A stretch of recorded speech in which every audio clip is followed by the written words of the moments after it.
বন্ধুরা, সবার রান্নাঘরেই কিন্তু পোড়া মশলা মুরগির রেসিপি কিন্তু বেশ চলছে। আমি ভাবলাম আমার রান্নাঘরেই বা কেন হবে না। যেইভাবে সেই কাজ।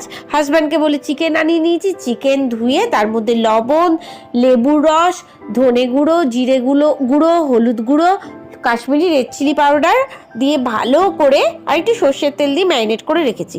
আর দেখুন এখানে মশলাগুলো পুড়িয়ে নিচ্ছি। কি কি আছে? টমেটো আছে, পেঁয়াজ আছে, আদা, রসুন, শুকনো লঙ্কা ভালো করে পুড়িয়ে নিয়ে তারপরে পেস্ট করে নিয়েছি। এরপরে কড়ায় গরম মশলা দিয়ে আর দিয়ে দিলাম পেঁয়াজটা ভালো করে ভাজার জন্য অল্প একটু স্বাদ অনুযায়ী লবণ দেবো। যেহেতু আগেই ম্যারিনেটের সময় লবণ দিয়েছি, লবণের পরিমাণটা অল্পই দেবো।